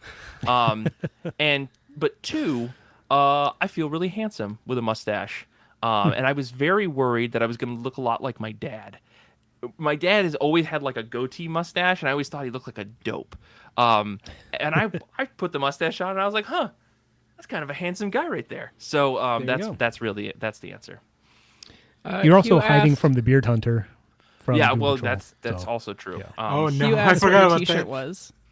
My T-shirt? Yeah, I also don't know. Oh, my T-shirt is so Becky Cloonan, as part of a convention at some point, put up a link on Twitter that was like, "Hey, I'm doing a limited drop of this T-shirt and like 3 other T-shirts with this group of artists," and so I happened to snag it. It cost way too much to get shipped from the United Kingdom, and I didn't realize that. But I bought it while I was a little drunk. So, all's well that ends well. Now I have a really cool T-shirt that I cannot dry in the dryer, otherwise it will shrink. But it's also Becky Cloonan's like classic dragon. I'll scoot back. It's like Why? It's Why does it come from the UK? Because she's British, and it was a limited UK drop that they were like, I "We're thought doing Cloonan... shoots worldwide," but okay. yeah, she is American, but she lives in England. I thought she lived in Austin, Yeah. Texas, because she Does comes she? to. I thought maybe she did for a while. No, you're right. You're right. She does not live in the UK, but this was a UK specific okay. thing. That's all. Got it. I don't know. Yeah. Cool. Anyways, I like Hannah's question. Why does DCU Infinite need an ultra tier? Well, that one's easy. Capitalism. But why are there hardly any Batman annuals on DC Infinite? I'll let Mike take the third part of that. That's his fault. yeah, Danny, go ahead and answer the first one, and then I'll tell you whether or not this is my doing. Man, the interface for DC Infinite, it is not very good. It's hard to find things unless you're looking for like a very popular thing. It's hard to find things. Like you have to be really specific. The iPad interface sucks right now because you can only use it in vertical mode to search. You can read comics horizontally, but it's so bad. And then some of the stuff never made it in there. I know exactly which annual you're talking about because it's the one with the Neil Adams cover. And I have 2 copies of that one because I pick one up every time I find one at a convention. I pick that one up just because it's such a cool cover. But yeah, so you can bid on to that with find. Danny in the DMs. He'll send you a copy if the price is right. That's right. I don't even know where it is. Look, just because I have the comics doesn't mean Right. that I know where they are. The constant dilemma. Yeah. Yeah. So, but I don't know if it's Mike's fault. I don't think he's worked on that platform, but he could probably fix it. Listen, at the end of the day, what can I say? I hate you. The end. Damn. No, I don't know. I don't know why that happens. Quite honestly, I got out of the digital comics game, Had to get out. That's not true. I wish that I was back in. They're gonna Wish I was reluctantly you eventually pull you back in. Mike. God, don't even get me started on that. Different question. Should Star Wars bring back... This is from Lamprex. I don't even know what that is. Remember when like the legendary comics have like canon A and canon B. I think that that's what that is. And like in terms of Star Wars now, I don't read a lot of the comic books, but I feel like you have the movies that acknowledge the whole midichlorian science, and then the movies that don't acknowledge it. So I feel like there is. I feel like there are two canons. So like, okay. So I think canonically now there are people in the Star Wars universe that believe in midichlorians, and some that they don't believe in midichlorians, and that's just like they can't argue. I mean, they argue about the science, but probably a Brian question, but go ahead. Sorry. Yeah. I think the answer is in the next few movies we're gonna get a multiverse in Star Wars where now everything will be canon, because that's the answer to everything. Start a multiverse. On Tatooine 2, there's midichlorians. On Tatooine 3, there's not. Right. Yeah. Right. On Tatooine We've given 3, Mike a migraine. Luke had a dad. No, I like the joke. Somebody made it during the I Read comic book Star Wars videos that we made that definitely are not artistically edited to Vimeo on our Patreon. Tia made a joke, or someone made a joke about how Qui-Gon Jinn believes in midichlorians, but like it's all shit. And Obi-Wan being his Padawan, it just kind of makes up the lies to go along with him. And he accidentally made this bit up too much, right? And then Anakin suddenly became this powerhouse because Qui-Gon Jinn was actually very powerful and like fed his into this kid accidentally. I ascribe to that. I think that's the funnier version of this. Also, go check out those Tales of the Jedi mini things that they just released. You get a lot more Qui-Gon Jinn, a young Qui-Gon Jinn too. And I was like, oh, Hot look at that Qui-Gon. handsome cartoon. Yeah, look at that handsome cartoon. He's wearing really short robes, Qui-Gon Jinn. That's what Danny's talking about. It's Tales from the Jedi. What was his tail? He had front tail, if you know what I mean. This is what we can't put on the show. This is After Dark. This is IRCB After Dark. Yeah. When the window's dark, this is the mic that you get. Okay. Hannah, is there no clap at the start of the episode? You missed it. We did one. Well, there was none on YouTube because we had the issue. There wasn't. It's only there wasn't the clap was a Twitch exclusive. Right.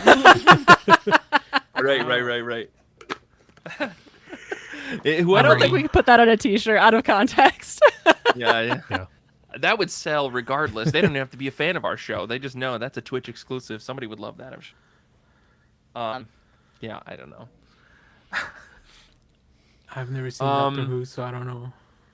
I mean, so they're saying, kind of like Doctor Who, where the canon policy is, good luck with that. I mean, pretty much, right? Unless you're Stephen Moffat, then you can just do whatever you want, right? Yeah. Sorry, Hannah. I don't know. Any other questions? I guess I'll be.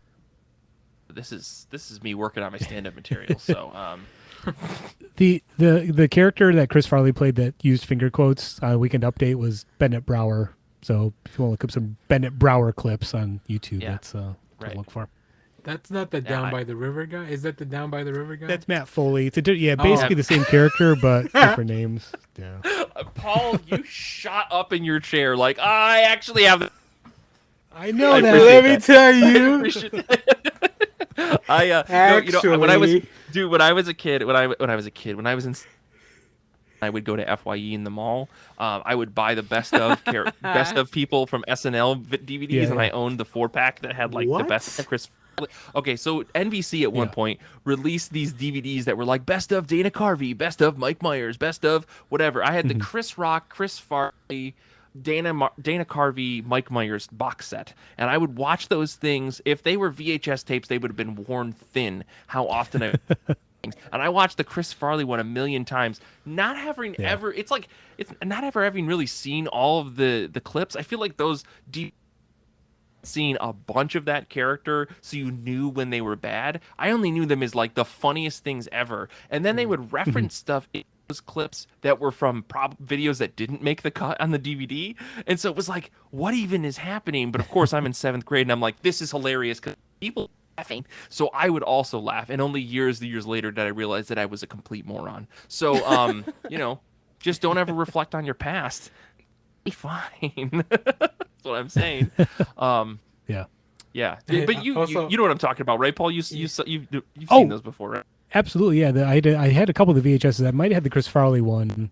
Okay. But I remember just watching that stuff when it aired. I would just tape Saturday Night Live on VHS and watch it the next day. Right. I remember like my friend calling me after school when Chris Farley died. Like my friend got home from school, my friend called me and said, "Guess what happened?" I was like, "What?" It's like Chris Farley died. So that's very burned in my brain when that happened. Oh yeah.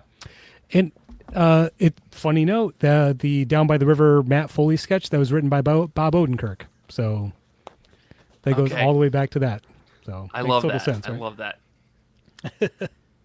So yes, to answer, I would be a good trivia teammate if the questions are about Chris Farley, I guess. Yeah. I love Chris Farley. I mean, I'm sure somewhere in Chicago there is a trivia night that is just Chicago or just Chris Farley, right? Yeah, probably. I don't know if he was Chicago, or did he just did a lot of skits about Chicago. He did the Chicago Bears character, right? Well, I think he was in the Second City troupe, right? Yeah, with like what it Michael was. Myers and them. So Yeah, I don't know if he was yeah. originally from there, but he definitely cut his teeth there. So Man, what a time! What a time to be alive back then. I They don't make them like they used to, you know. Dude. Man, I was watching Uncle Buck yesterday, and I was like, why don't they make movies like this anymore? Like they just don't. because they're extremely problematic. And actually, comedies don't do well anymore because Marvel movies have ruined cinema. I'm gonna be that guy. I'm Martin Scorsese. I'm Martin Scorsese. Yeah, Uncle Buck. I think, for the most part, aged okay. I think. yeah, It's one of the. There's some stuff in the middle, I would say. But I mean, you get a giant pancake and whatever that ridiculous car that he drives that backfires every time that he turns it off. Right. See, but in the 2023 remake, he'd be driving a car that just constantly can't keep a charge, and that would be funny. Let's remake Uncle Buck, but it's 2023. No, Paul G makes a point. Sorry, go ahead.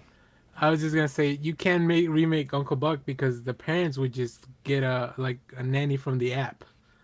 Yeah, right. They would not have the problem of nobody to take care of their kids. That's true. People with apps these days. All right, how old can we pretend to be tonight? Paul says cinema was ruined before Marvel. Yeah, I know.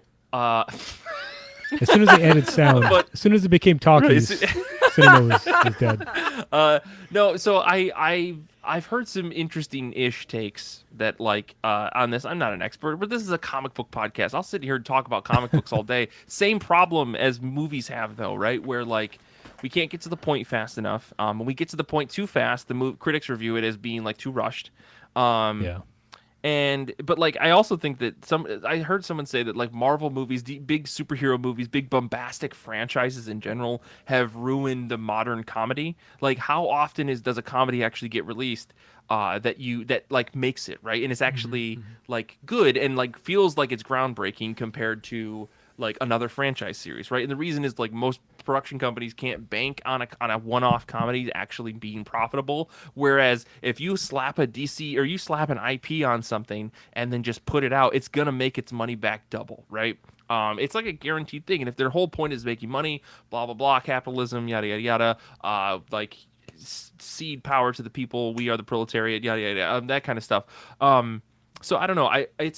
I don't mean to diminish a point, but with that stupidity, but also that's the thing is it's hard for big comedies to be made because movie production houses expect quadruple returns on the investment that they put in.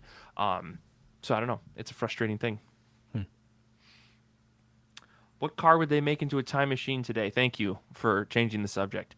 A Tesla instead of a DeLorean. Yeah. I feel like it would have to be something newer.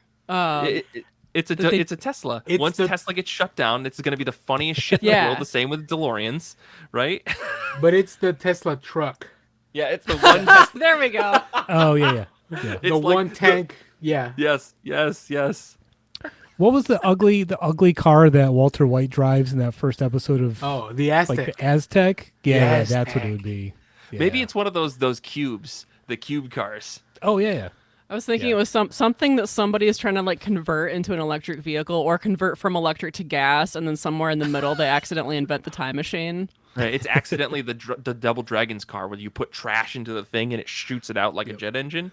That will forever be my favorite thing in a movie that's ever happened, where they're just driving and then one was like, "Hey, you got a can of hairspray," and then they open up the thing and there's a literal flame just blasting out inside the car. He's like, "Watch this!" Throws it in and the car just fly. Oh my god, it's like I fucking love that movie to death. And that moment is just that's peak action film stupidity. Yeah. It took me a second to remember like Double Dragon, and then the Rolodex of movies was going in my head. Like, wait, two brothers that definitely don't Yeah, look yeah. alike, and they have two sides of a coin, and you put them together, and they become the one dragon fighter. Is this is real? awesome. Are you just making this Yes. up as you No, go? dude, No, that's a real movie. This is a 100% real, and it's the dumbest, greatest movie ever. I fucking cannot get in. I will preach. I'm sure that movie has not aged well. I'm sure that it's. If I watch it today, I'll be like, oh man, this movie is extremely problematic. But the concept of the movie is very good and dumb. Like California has had the quake, the big quake, and so like LA is just this wasteland. And these two guys they're in a gang. There's medallions. It's so stupid. Anyway, sorry. Go ahead. Go ahead. was it Alyssa Milano? Right? I Oh. think it. It I might think it was be. her. But also, Kate, it's based on a video game, so you know Yeah, it was video good. game. What is this movie called? Double Dragon. Double Dragon. Double Dragon. Double Dragon movie. Hold on. Are we all looking it up on IMDb Yep. right now? Yeah, I'm looking it up on Okay. Wikipedia. Apparently, it has one of the coolest. Yeah, it has one of the coolest covers ever. Yeah. I don't know if that's how I would describe this cover. Listen, guys, it had a budget of $7.8 million and it made 4.2 at the box office. This movie Nice. would never get made today. This is the movie with a 3.8 out of 10 rating, right? yeah. Yes. Okay, just to make sure. It is Alyssa Milano, by the way. Yeah. Knew it. Kate, I think if you sat down and just watched this movie, you would understand what I'm getting at. Andy Dick is in this movie as the weatherman, so obviously top tier movie. Vanna White appears as an anchor woman. Guys, this movie It had everything. Everything you wanted in Yeah. the 90s. everything. Wow. Anyways, last call for questions before we wrap up here. Remember the game Bad Dudes? What the hell? I do I remember the don't. game Bad Dudes. I don't. The president was kidnapped. Are you bad enough dude to rescue the president? That was the tagline. Why would a bad dude want to rescue the president? Well, I mean, bad is it's different. Yeah, bad It's a isn't different good. time. Oh. Yeah, bad isn't super good. I definitely jammed my fingers super hard into my. I was very excited about Double Dragon. I just smashed my hand into my Trying chair. to do the move. Dude, Bad Dude, this looks insane. Are you bad enough dude to rescue the president? I don't know, man. You know who is? Gerard Butler. Is that Or that Snake movie Plissken? White House Down? No, He's that's a done it different 3 movie. times. No, that's the Channing Tatum one that came out at Right, the same time. Right. Okay. Well, at this point, we're just meandering on weird old movies from the '90s, which you can watch IRCB Movie Club for that. Well, I want to thank you all for hanging out with us tonight, and appreciate your questions and appreciate just supporting the show. So thanks, and have a good rest of your evening and rest of your week, and we will see you next week for episode 358. On Discord, so come back to Discord, and maybe we'll do another one of these in the future. I want to get the pulse from folks out there. How does anyone feel about Ohio becoming a meme? Old news, my man. So yeah, maybe we'll do another one of these in the future. If folks are interested, I have a lot of fun with this, and maybe I'll turn off the recording mic and we'll actually just have a conversation like this in the future. I don't know. But thanks again, and we'll talk to you all soon.